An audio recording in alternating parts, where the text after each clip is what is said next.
तो हम भी ये सवाल उठाते हैं कि आखिर कब जगेंगे नगर निगम वाले, कब जगेंगी सरकार और कब उनकी व्यवस्था दुरुस्त होगी, कब वो डर डर कर जीना छोड़ देंगे और सुकून की नींद सोएंगे। जी, तो आखिर जो समीक्षा का दावा किया जाता है कि वक्त बे वक्त समीक्षा की जाती है, रिव्यू किया जाता है, बैठक दर बैठकें होती हैं इन स्थितियों को लेकर, पीएमसी की या फिर नगर विकास विभाग की, क्या इन मसलों को थोड़ी भी प्राथमिकता नहीं दी जा रही है? बिल्कुल, यदि ये समीक्षा की गई होती तो पिछले 2-3 सालों से जो तस्वीरें लगातार मीडिया में दिख रही हैं और जो तस्वीरें दिखाई जा रही हैं, आखिर उन मकानों की समीक्षा क्यों नहीं की जा रही है जहां लोग रहते हैं, वहां जाकर लोग फिजिकल वेरिफिकेशन क्यों नहीं कर रहे हैं कि आखिर मकान में किस तरह की कमजोरी है, उसे दुरुस्त कैसे किया जाए। लेकिन समीक्षा होती है, बैठक होती है और एसी कमरों में बैठक होती है, उसके अलावा कोई भी जो जमीन पर जो काम होता है वो नहीं दिख रहा है खालिद। और साफ तौर पे हम जो तस्वीरें दिखा रहे हैं वो काफी जोखिम भरा हुआ तस्वीर लिया गया है, क्योंकि वो तस्वीर भी दिखानी जरूरी है, क्योंकि सरकार तभी जगेगी, लेकिन सरकार पूरी तरह से सोई हुई है। और लगातार हम लोगों ने जो तस्वीरें दिखाई हैं इसमें समीक्षा करने लायक कोई चीज बची ही नहीं है।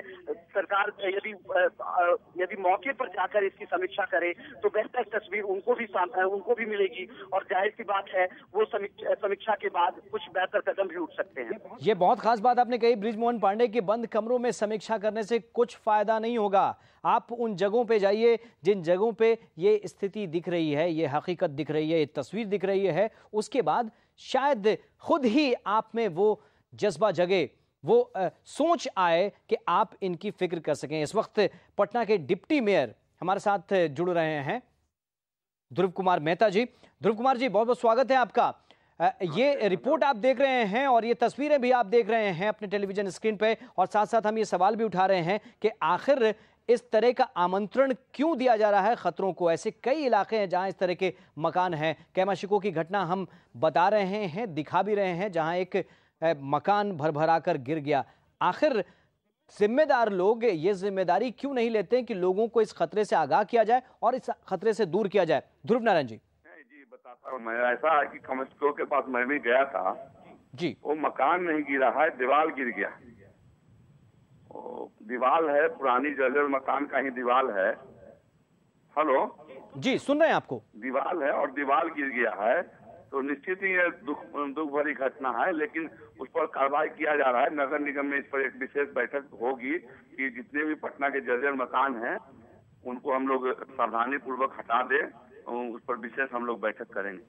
चलिए, रूप नारायण जी इस बात का भरोसा दे रहे हैं और यही मुहिम की कोशिश है कि लोगों से जुड़े जो मसले हैं, लोगों से जुड़े जो मुद्दे हैं, लोगों से जुड़े जो असली सवाल हैं वो हम रखें और उससे संबंधित लोग जो हैं वो तुरंत उस पर कार्रवाई करें। तो इस वक्त रूप नारायण जी सीधे तौर पे कह रहे हैं, पटना के डिप्टी मेयर हैं, कि वो निगम की बैठक में इस सवाल को प्रमुखता से लेंगे और सारे जो पार्षद हैं, सारे जो अधिकारी हैं, वो सब मिलकर, मेयर साहब और तमाम लोग जो हैं वो मिलकर इस मसले पर गंभीरता से बातचीत करेंगे। ये गंभीरता से बातचीत जो है वो सामने दिखनी भी चाहिए। रूप नारायण जी, आपके पास कम से कम ये जानकारी तो होगी कि पटना के किन किन इलाकों में, सैदपुर, माफ कीजिएगा, जो बहादुरपुर हाउसिंग कॉलोनी की हम बात बार बार करते हैं, इस इलाके में कई घटनाएं पहले भी हो चुकी हैं। सैदपुर के इलाके में मकान ढह चुका है, हॉस्टल गिर चुका है, कई ऐसी घटनाएं हो चुकी हैं। आपके पास तो ये जानकारी कम से कम होगी कि कौन कौन से इलाके हैं जब अभी हम लोग कार्यभार संभाले हैं। निश्चित रूप से दुख भरी घटना है,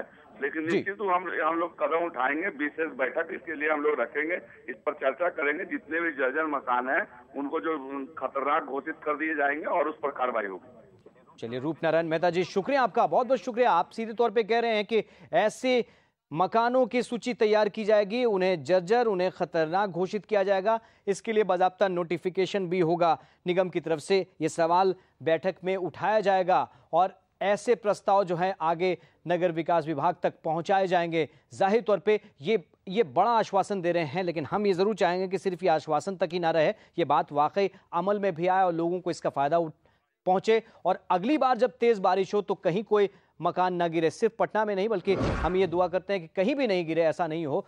तो मुहिम में इस वक्त इतना ही, इस उम्मीद के साथ कि हर रिहायशी इलाका जो है वो पूरी तरह से सुरक्षित होगा, हर तरह से सुरक्षित होगा। हर आशियाने के नीचे सांस लेने वाले लोग खुद को सुरक्षित महसूस करेंगे, अपने आप को सुरक्षित, अपने परिवार को सुरक्षित महसूस करेंगे।